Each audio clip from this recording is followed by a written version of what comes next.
آج ہم دماغ کے سب سے بڑے رازوں میں سے ایک کی گہرائی میں اترنے والے ہیں۔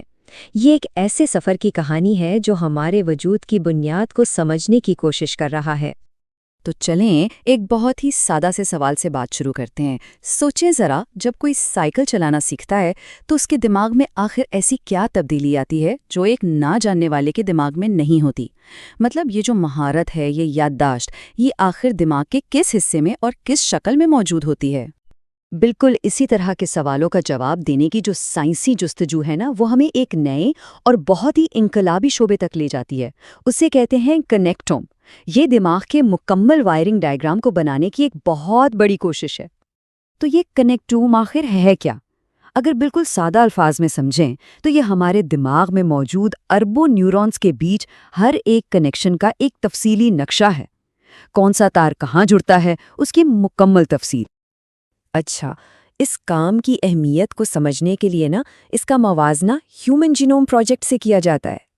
جس طرح جینوم پروجیکٹ نے ہمارے جینز کا نقشہ بنا کر بائیولوجی میں ایک انقلاب برپا کر دیا تھا، بالکل اسی طرح کنیکٹوم پروجیکٹ کا مقصد ہے کہ ہمارے دماغ کی وائرنگ کو سمجھ کر انسانی شعور کے راز کھولے جائیں۔ لیکن یہ کام اتنا سیدھا نہیں ہے جتنا لگتا ہے۔ دیکھیں، دماغ کوئی رکی ہوئی چیز تو ہے نہیں، یہ تو ہر روز بدلتا ہے، خاص طور پر بچپن سے جوانی تک، تو اس میں بہت ہی بڑی تبدیلیاں آتی ہیں۔ اور بات صرف یہ نہیں ہے کہ کون سا تار کہاں جڑا ہوا ہے، نہیں، بلکہ ہر کنیکشن پر جو سگنل جا رہا ہے اس کی طاقت کتنی ہے، یہ بھی بہت اہم ہے۔ تو اصل مسئلہ صرف وائرنگ کا نہیں، بلکہ اس وائرنگ کے استعمال کا بھی ہے۔ تو پھر اتنے پیچیدہ نقشے کو بنانے کے لیے ہمیں کیسے اوزار چاہیے؟ آئیے دیکھتے ہیں کہ اس کے لیے جو ٹیکنالوجی استعمال ہو رہی ہے وہ کسی سائنس فکشن فلم سے کم نہیں ہے۔ دماغ کے انتہائی باریک ٹکڑے کرنے کے لیے، تاکہ ہر ایک کنیکشن کو دیکھا جا سکے، ایک خاص ہیرے کا چاقو استعمال کیا جاتا ہے۔ اس کی نوک اتنی تیز ہوتی ہے کہ وہ صرف 12 کاربن ایٹموں پر مشتمل ہوتی ہے۔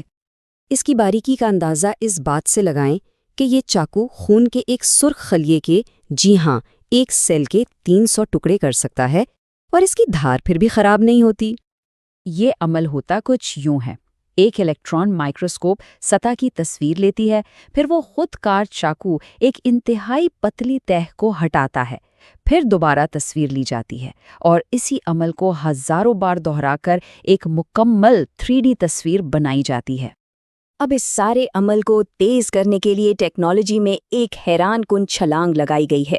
جہاں پرانے مائکروسکوپ میں الیکٹران کی صرف ایک شعاع استعمال ہوتی تھی، وہیں جیف لچمن کی ٹیم کے نئے مائکروسکوپ میں پوری 18 شعاعیں ایک ساتھ کام کرتی ہیں، جس سے ڈیٹا اکٹھا کرنے کی رفتار کئی گنا بڑھ گئی ہے۔ اور اس ٹیکنالوجی سے پتہ کیا چلا؟ سن کر حیرانی ہوگی۔ چوہے کے دماغ کا ایک بہت ہی چھوٹا حصہ لیا گیا، اتنا چھوٹا کہ ایک نیورون سے بھی چھوٹا تھا، اور اس میں سائنسدانوں کو کیا ملا؟ 1407 ایگزونز، یعنی وہ تار جو سگنل بھیجتے ہیں، 193 ڈینڈرائٹس جو سگنل وصول کرتے ہیں، اور 1700 سائنیپس، یعنی وہ جوڑ جہاں یہ سگنل ایک نیورون سے دوسرے تک جاتے ہیں۔ ذرا سوچیں، اتنی چھوٹی سی جگہ میں اتنی زیادہ پیچیدگی، واقعی یہ تو حیران کر دینے والی بات ہے۔ تو انہی اوزاروں کی مدد سے سائنس نے جو پہلی بڑی کامیابی حاصل کی، وہ تھی ایک چھوٹے سے کیچوے کے پورے دماغ کا نقشہ تیار کرنا۔ یہ کوئی آسان کام نہیں تھا۔ 1 ملی میٹر سے بھی چھوٹے اس کیچوے کے دماغ کا نقشہ بنانے میں 10 سال سے زیادہ کا عرصہ لگا، اور آخرکار 2019 میں اسے شائع کیا گیا۔ لیکن اس محنت کا پھل کیا ملا؟